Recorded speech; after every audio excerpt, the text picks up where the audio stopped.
Alhamdulillah Rabbil Alamin Alladhi akmala lana ad-din wa atamma lana ni'mata wa radiya lana lil islami dina. Ashhadu an la ilaha illallah wahdahu la syarika lah al-malikul haqqul mubin wa ashhadu anna Muhammadan abduhu wa rasuluhu alladhi kana khuluquhul Qur'an.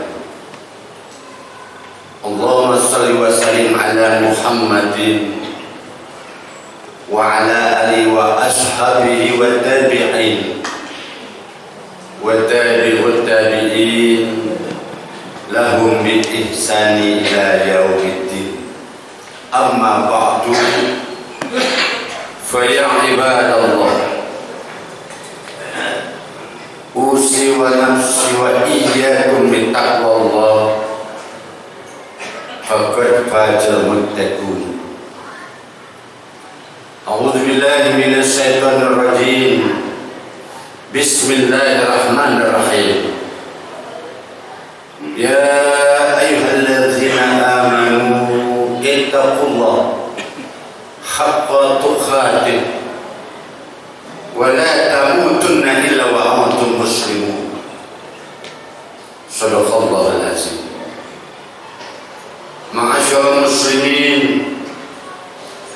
duyufur rahman yang dimuliakan Allah Subhanahu wa taala. Yang pertama, sama-sama senantiasa kita panjatkan segala puji dan rasa syukur kita yang mendalam kehadirat ilahi Rabbi Allah Subhanahu wa ta'ala yang senantiasa melimpahkan kepada kita semua berbagai macam nikmat, sehingga hari ini Jumat Sayyidil Ayyam kita semua masih dapat meluruskan niat kita.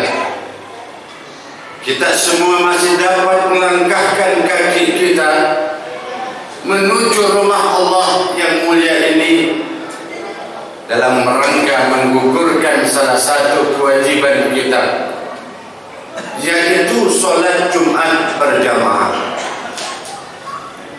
Salawat serta salam semoga senantiasa tercurah kepada uswatun hasanah kita, kepada yang mulia dan senantiasa dimuliakan Allah Subhanahu wa ta'ala, yaitu Nabi kita Muhammad sallallahu alaihi wasallam beserta keluarganya, para sahabatnya, dan kepada umatnya yang insya Allah selalu istiqamah di dalam melaksanakan segala sunnah-sunnah dan syariat Islam yang dibawanya. Hadirin duyufur rahman yang dimuliakan Allah Subhanahu wa ta'ala, selanjutnya mari sama-sama dengan penuh kesungguhan kita tingkatkan keimanan dan ketakwaan kita kepada Allah Subhanahu wa ta'ala. Takwa dalam arti senantiasa ingat kepada Allah, mendekatkan diri kepada Allah, serta melaksanakan segala perintahnya dan menjauhi larangan-larangannya.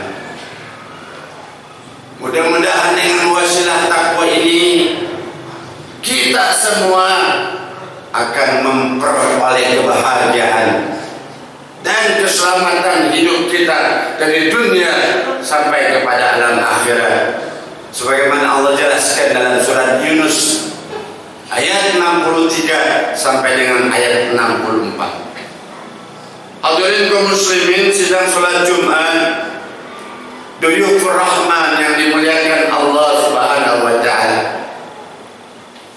Saat ini kita masih berada dalam suasana Idul Fitri. Tepatnya kita berada di tanggal 7 bulan Syawal tahun 1444 Hijriah. Berharap kita semua mudah-mudahan tarbiyah Ramadan yang kita laksanakan selama sebulan penuh mengkristal dalam diri kita, sehingga ke depan kita berjalan jadi manusia yang lebih baik. Hadirin yang berbahagia, kejayaan dan kemuliaan yang telah dicapai oleh manusia, baik secara pribadi, keluarga, masyarakat maupun bangsa,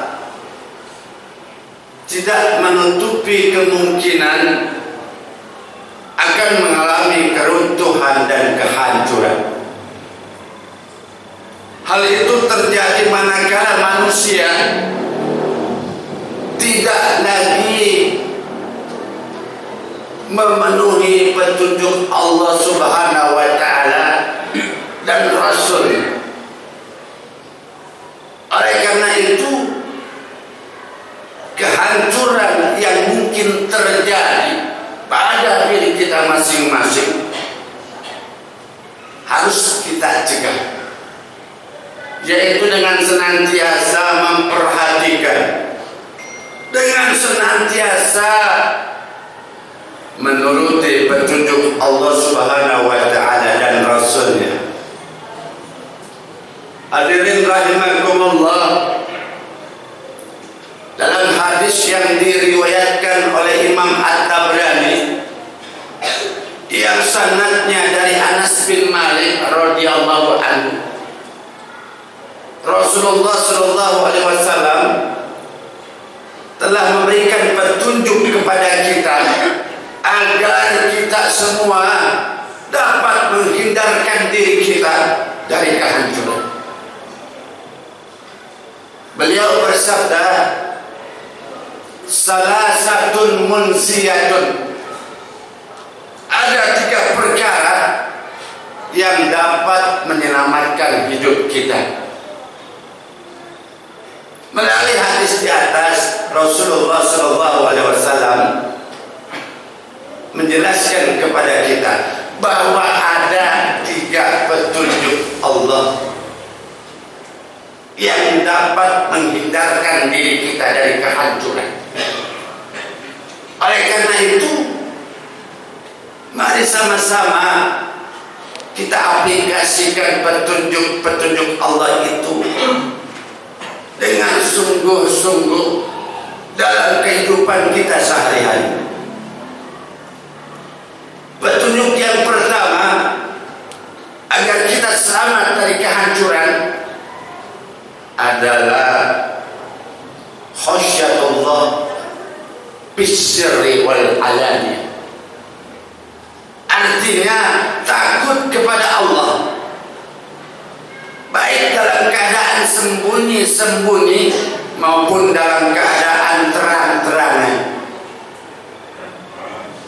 Menurut Imam Ar-Raghib Al-Asfahani dalam kitab beliau yang berjudul Al-Mufradat fi Gharibil Quran, beliau menjelaskan bahwa yang dimaksud dengan khasyah, rasa takut di sini adalah rasa takut yang disertai pengagungan kepada Allah. Kedua hal ini hanya bisa dimiliki oleh orang yang memahami siapa yang dia takuti. Karena itulah rasa takut semacam ini hanya akan dimiliki oleh orang-orang yang memiliki ilmu pengetahuan. Hadirin jamaah rahimakumullah, rasa takut kepada Allah adalah merupakan perkara yang penting dalam hidup ini. Sebab orang-orang yang takut kepada Allah, saya pastikan tidak akan pernah melanggar ketentuan Allah. Dan sebaliknya akan senantiasa melaksanakan ketentuan-ketentuan Allah Subhanahu wa Ta'ala. Namun satu hal penting yang harus kita pahami di sini, bahwa yang dimaksud takut kepada Allah adalah takut kepada siksa, takut kepada azab dan kemurkaan Allah Subhanahu wa Ta'ala. Sehingga orang akan meninggalkan segala sesuatu, akan meninggalkan segala perbuatan yang bisa mendatangkan azab, siksa dan murka Allah Subhanahu wa Ta'ala. Salah satu contoh, Nabi Yusuf alaihi salam menolak dengan tegas rayuan ajakan seorang wanita cantik yang mengajaknya untuk berbuat mesum. Sebagai laki-laki yang normal, beliau sesungguhnya tertarik dengan wanita itu. Tapi beliau mengatakannya, "Inni akhafullah." Sesungguhnya aku takut kepada Allah. Begitulah ciri orang-orang yang takut kepada Allah. Meskipun dia memiliki peluang, memiliki kesempatan untuk melakukan penyimpangan, namun dia tidak akan pernah melakukannya. Hal ini berbeda dengan orang-orang yang tidak takut kepada Allah. Jangankan ia memiliki peluang, jangankan ia memiliki kesempatan, tidak memiliki sekalipun dia akan mencari kesempatan itu. Jamaah sidang salat Jumat rahimakumullah. Petunjuk yang kedua, agar kita selamat dari kehancuran, wal adlu, berbuat adil. Yang dimaksud berbuat adil di sini adalah berbuat adil kepada orang-orang yang kita cintai dan berbuat adil kepada orang-orang yang kita benci. Kenapa demikian?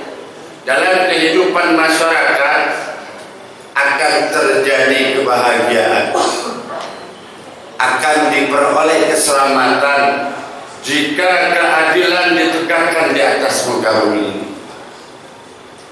Karena itu banyak ayat-ayat Allah, banyak hadis-hadis Rasulullah yang memerintahkan kita untuk senantiasa berbuat adil, baik kepada orang yang kita sukai atau kepada orang yang kita benci.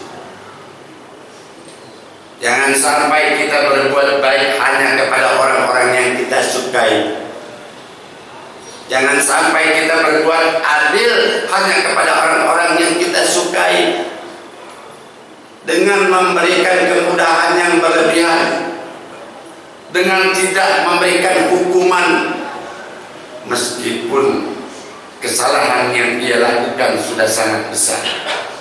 Sementara orang-orang yang kita benci, jangankan kemudahan, sekalipun kecil kesalahan yang ia lakukan akan diberikan hukuman yang melebihi batas kesalahannya.